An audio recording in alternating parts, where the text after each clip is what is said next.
That's where we start off today on the program, and Professor Bola Akinterinwa joins us now. He's the DG of Nigeria Institute of International Affairs. Thank you for coming on this morning again, Prof.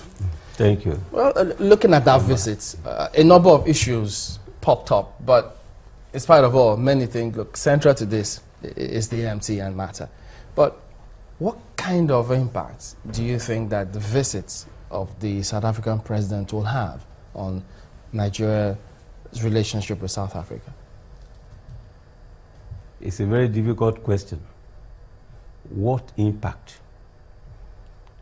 There cannot but be many, but it all depends on what we want to place emphasis on.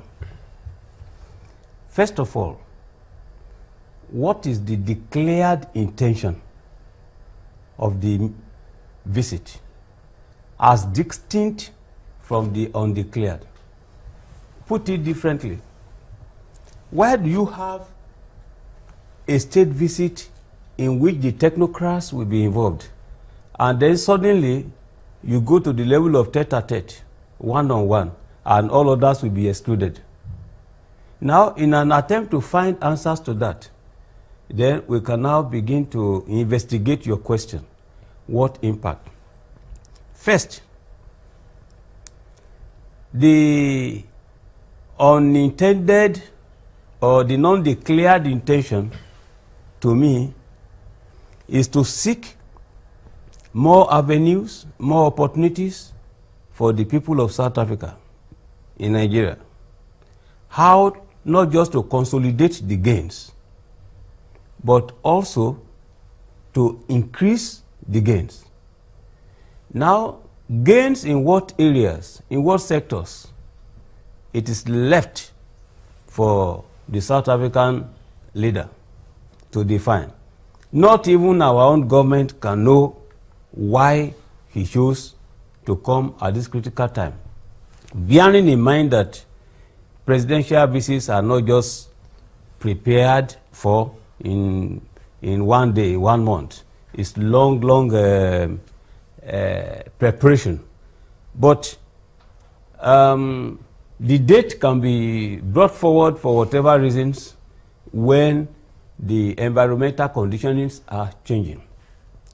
Now, in terms of what is declared to be the purpose, improve trade relations, increase investment, remove the irritants in the relationship, and so on and so forth. On this basis now, what impact? The impact cannot but be to change the perception of South Africa in the strategic calculations of Nigeria. It's just to change. Then, if on the basis of what has transpired until now, has the South African president succeeded, all right, in doing so? It is too early to say that. The South African president has said that the confiscated funds, 9.3 million, $5 million related to this purchase of arms, that he will get them. That is promissory statement.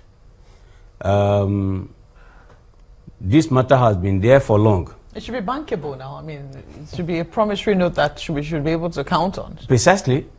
Yeah, but it's not sufficient to say you will get it done. He will not be able to do so by fiat. He must go through some rules of procedure. All along, they have not done this.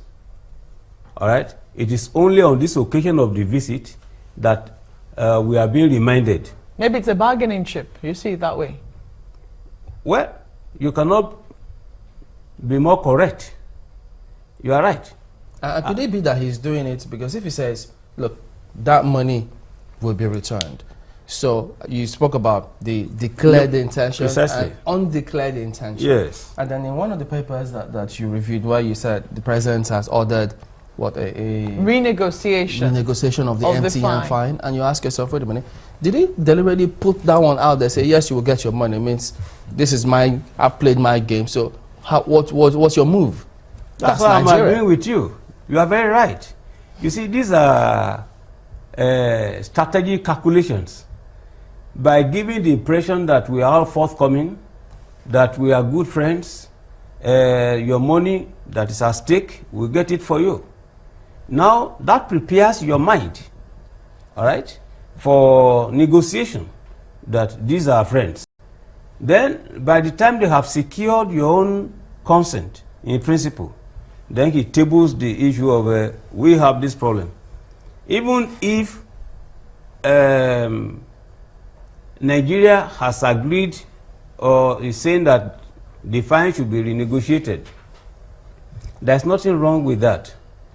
But renegotiation to whose detriment?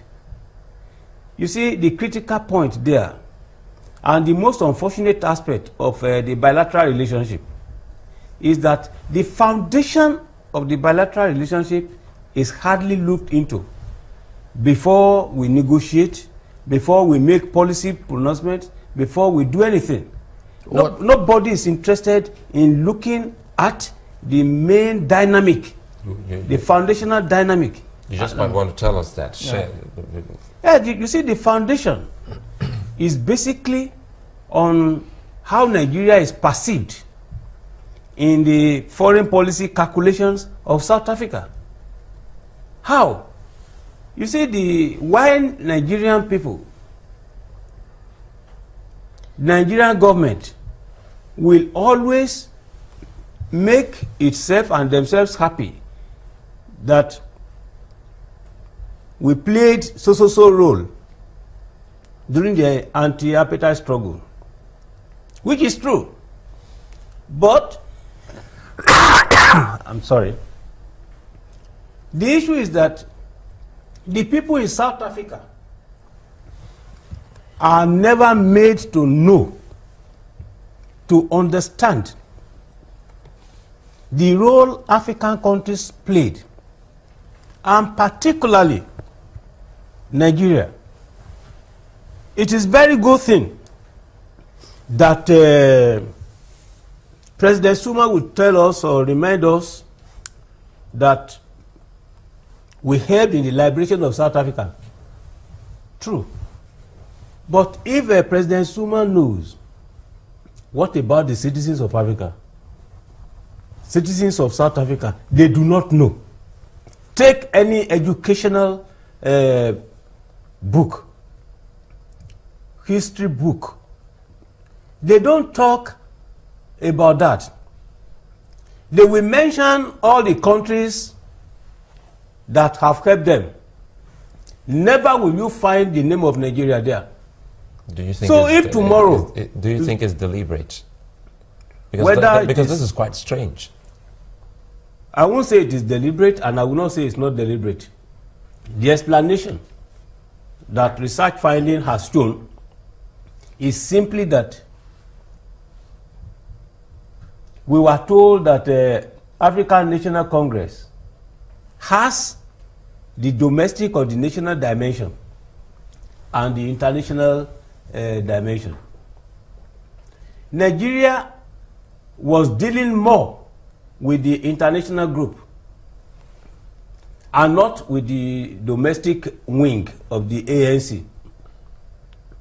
Now, unfortunately, the international wing with which we've been dealing, most of their leaders have been dying one by one.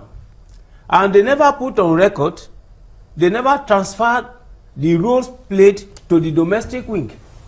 So the current generation of South Africans do not know